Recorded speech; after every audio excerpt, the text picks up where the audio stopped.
Gun violence in this country is an epidemic, and it's an international embarrassment.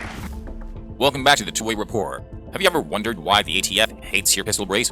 Earlier this year, they dropped a bombshell with their final Rule 2021R08F, cleverly titled Factoring Criteria for Firearms with Attached Stabilizing Braces. Of course, we all know that this rule redefines what it means to be a rifle in the Code of Federal Regulations. Now, most pistols rocking those fancy pistol braces will find themselves in the crosshairs of heightened federal regulatory BS, courtesy of the NFA and the GCA. As expected, our legal gunslinger friends wasted no time and filed lawsuits in federal district courts faster than a bullet leaving a barrel, questioning the ATF's rule with all the firepower they could muster. Unfortunately, at this point, preliminary injunctive relief has not been granted by the courts, so we're all sitting here wondering what will happen to all of us by June 1st. We'll all probably become felons overnight. Millions of us will be arrested and incarcerated.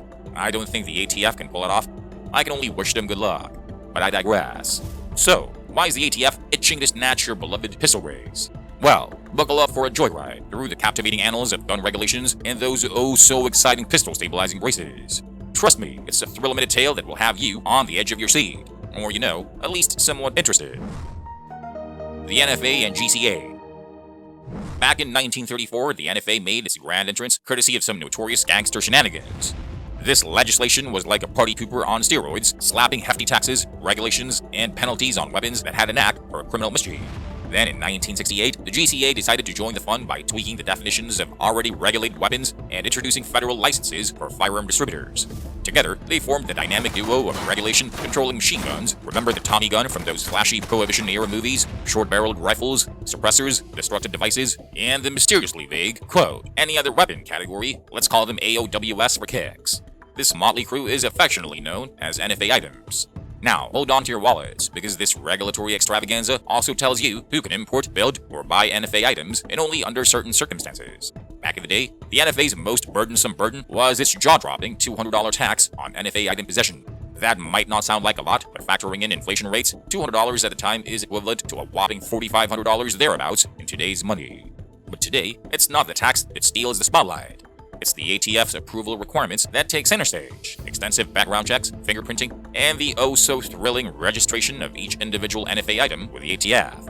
And if you're itching to get your hands on an NFA item like a snazzy SBR, be prepared to twiddle your thumbs for an estimated 270 days. The ATF wants us to develop patience. It's as if they're telling us that it is a requirement in the world of NFA.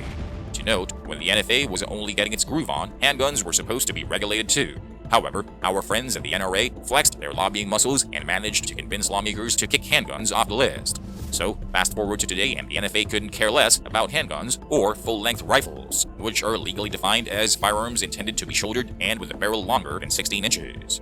So, no regulations for handguns or full-length rifles. As a result, getting your hands on a handgun or a full-length rifle is a breeze compared to the hoopla surrounding SBRs.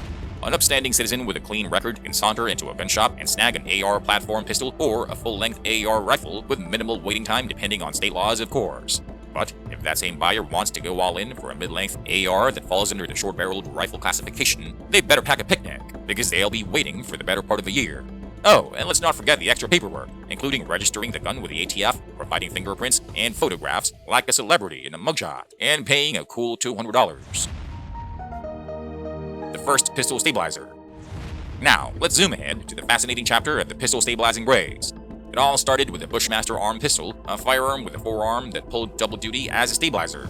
It was initially designed as a nifty personal defense weapon for those cool cats in the US Air Force who zoomed around in planes. But the USAF wasn't impressed. They shook their heads and said, sorry, this thing's too inaccurate for our tastes. Ouch, talk about a burn. But when Firearms stepped up to the plate and took the Bushmaster arm pistol under their wing, they sprinkled some AR-15 and M16 components into the mix, turning it into a fully automatic wonder.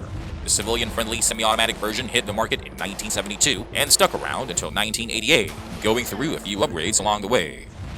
The 1994 assault weapons ban. In 1994, Bill Clinton, the Grand Maestro of gun regulations, decided to throw an assault weapons ban into the mix. This ban gave civilians a big ol' hands-off sign when it came to owning assault weapons and those jumbo-sized magazines. Lucky for gun enthusiasts, it had an expiration date after just a decade. Ugh, crisis averted.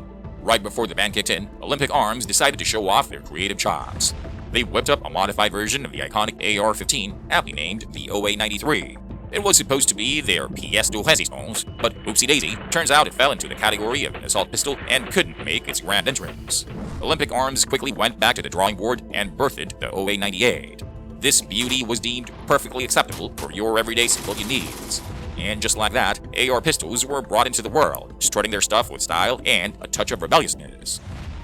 The Pistol Brace by Alex Bosco. Let's skip ahead to 2012, where we meet the ingenious Army veteran Alex Bosco, who comes up with the bright idea of the pistol stabilizing brace. Excited about his creation, he sends it off to the ATF, eagerly awaiting their seal of approval. Lo and behold, the ATF gives it a nod of acceptance. Bosco, beaming with pride, starts churning out these babies under the snazzy name SB Tactical.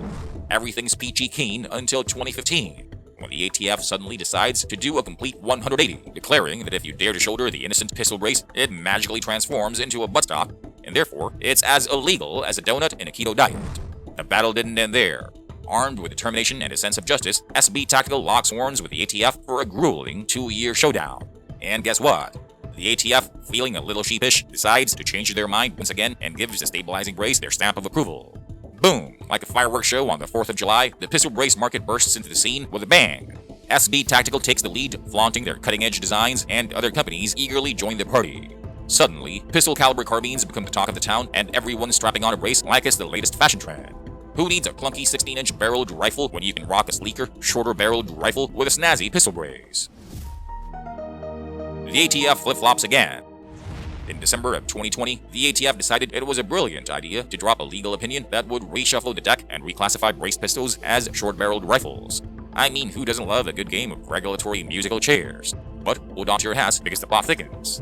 The ATF, in their infinite wisdom, thought it would be a hoot to cut down the required 90-day comment period to a mere 14 days.